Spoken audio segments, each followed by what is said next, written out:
Hello दोस्तों, कैसे हैं आप सभी लोग। आशा है आप लोग बहुत अच्छे होंगे और अपने जीवन में काफ़ी खुश होंगे, प्रसन्न होंगे।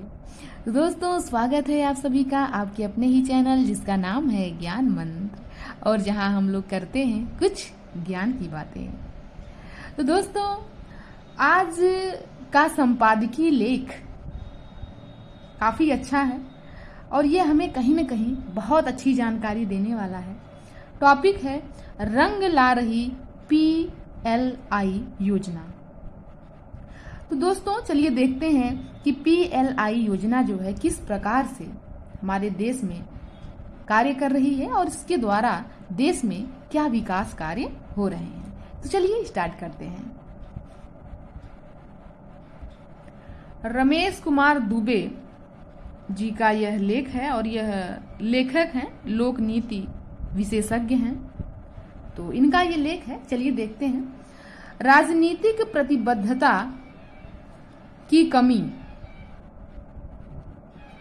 भ्रष्टाचार, भाई भतीजावाद, बिजली, सड़क जैसी मूलभूत सुविधाओं की कमी, लाइसेंस परमिट राज, आयातकों की मजबूत लॉबी जैसे कारणों से देश विनिर्माण में पिछड़ता चला गया। उदारीकरण, भूमंडलीकरण के दौर में लाइसेंस परमिट राज कम होने से आयात तेजी से बढ़ा। इसका परिणाम यह हुआ कि जो घरेलू सामान हजारों वर्षों से देश में बन रहे थे, उनका भी चीन से आयात होने लगा। जैसे झाड़ू भी आयात होने लगा। वर्ष 2014 में प्रधानमंत्री बनने के बाद नरेंद्र मोदी ने सर्वाधिक बल घरेलू विनिर्माण पर दिया। इसके तहत सड़क, बिजली, बंदरगाह, लॉजिस्टिक सुविधाओं को विश्व स्तरीय बनाने के साथ साथ पुराने कानूनों को बदला गया। इसके बाद सरकार ने निवेश बढ़ाने, आयात घटाने और घरेलू विनिर्माण को प्रोत्साहन देने के लिए वर्ष 2020 में इसके बाद बदला गया। और इसके बाद क्या हुआ कि सरकार ने निवेश बढ़ाने, आयात घटाने और घरेलू विनिर्माण को प्रोत्साहन देने के लिए वर्ष 2020 में उत्पादन से जुड़ी प्रोत्साहन योजना PLI। तो PLI जो है यह उत्पादन से जुड़ी प्रोत्साहन योजना है, उत्पादन से जुड़ी हुई है। इसके तहत चिन्हित कंपनियों को भारत में एक न्यूनतम राशि का निवेश करना होता है। इसमें विनिर्माण उत्पाद की क्रमिक बिक्री पर 3 से 5 साल तक कंपनियों को नगद प्रोत्साहन दिया जाता है।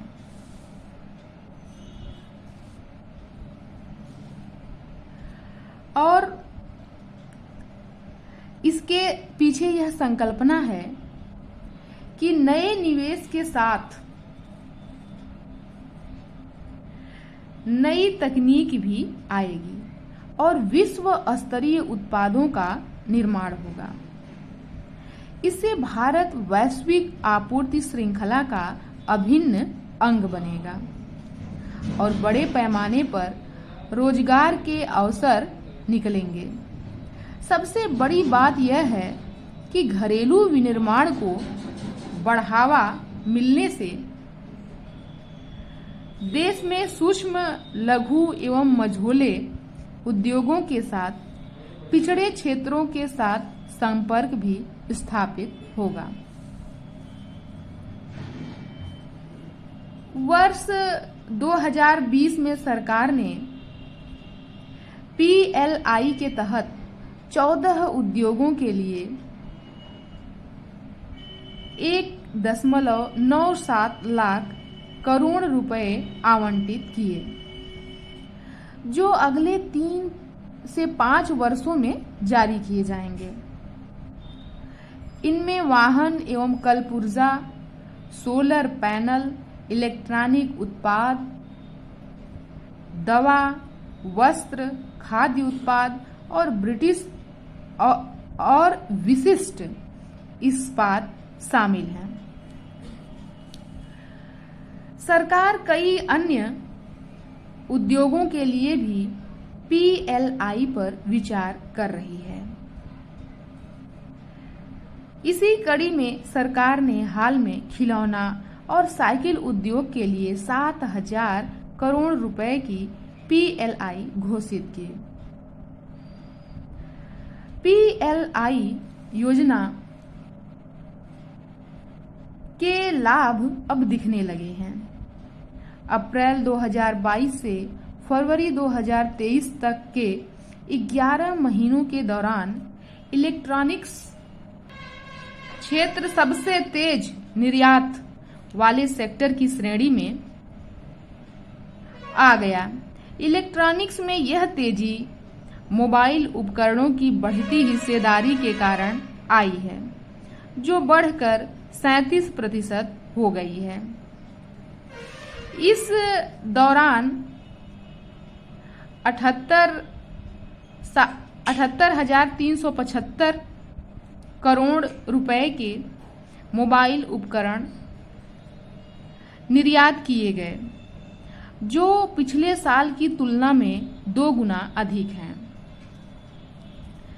यही सफलता एयर कंडीशनर यानी AC के स्तर पर मिली है। वर्ष 2019-20 तक भारत अपनी जरूरत का 85% AC आयात करता था, जिसमें से अधिकांश का आयात चीन से होता था। PLI के तहत घरेलू विनिर्माण को मिले प्रोत्साहन से आज AC का आयात 15% रह गया है, तो काफी कम हो गया है आयात। दवा क्षेत्र में भी ऐसा ही है। आज देश की जरूरत का 85% एक्टिव फार्मास्यूटिकल इंग्रेडिएंट्स API यानी कच्चा माल और 80% चिकित्सा उपकरण चीन से आयात होते हैं। इसे देखते हुए सरकार ने दवा के क्षेत्र के लिए 15,000 करोड़ रुपए की PLI घोषित की है।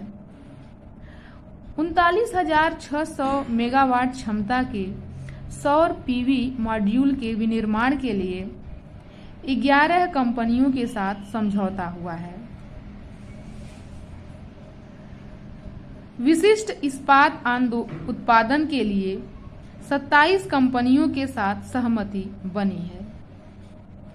सरकार जल्द ही ड्रोन के लिए PLI घोषित करने पर विचार कर रही है।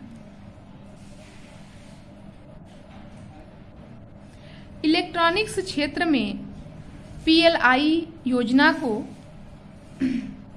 मिली आशातीत सफलता को मोदी सरकार वस्त्र और परिधान उद्योग में दोहराने की योजना पर काम कर रही है।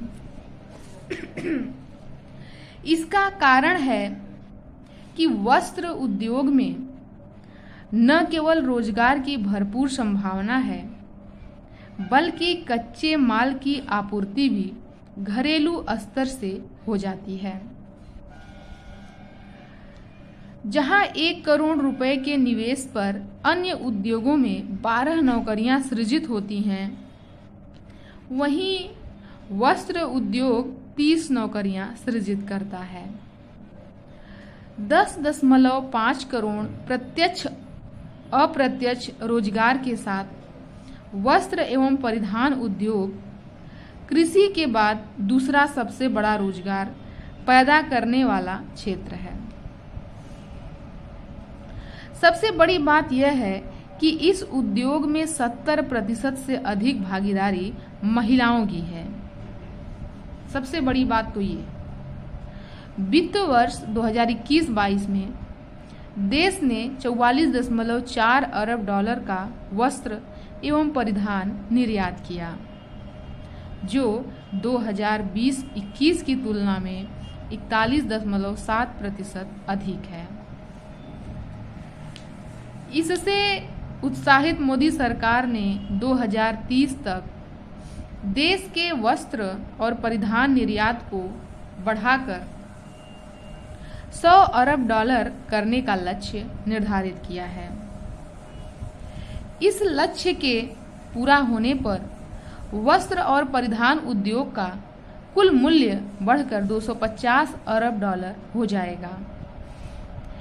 इस भारी भरकम लक्ष्य को पाने के लिए मोदी सरकार प्रधानमंत्री mega integrated textile reason and apparel मतलब मित्र पार्कों की स्थापना कर रही है।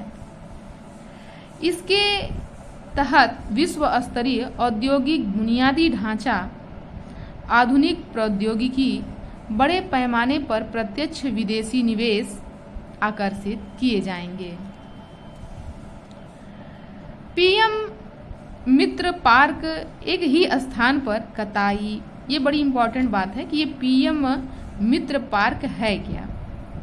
ये एक ही स्थान पर कताई, बुनाई, रंगाई, छपाई से लेकर परिधान निर्माण आदि तक का एक एकीकृत वस्त्र मूल्यवर्धन श्रृंखला बनाने का अवसर प्रदान करेगा। इससे वस्त्र उद्योग की ढुलाई लागत भी कम होगी। पीएम मित्र पार्क उत्तर प्रदेश, गुजरात, तेलंगाना, कर्नाटक, महाराष्ट्र, तमिलनाडु और गुजरात में स्थापित किए जाएंगे। ये पार्क 5F विजन अर्थात farm to fibre to factory to fashion to foreign, ये पार्क 5F, वो 5F क्या है?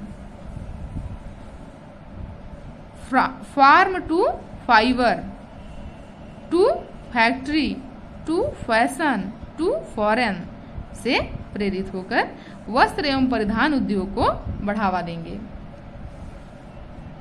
वस्त्र एवं परिधान उद्योग के लिए PLI विशेष रूप से उच्च मूल्य सेगमेंट के विस्तार पर केंद्रित है। इसका लक्ष्य वस्त्र एवं परिधान उद्योग को बड़ा आकार देने के साथ साथ प्रतिस्पर्धी बनाना है।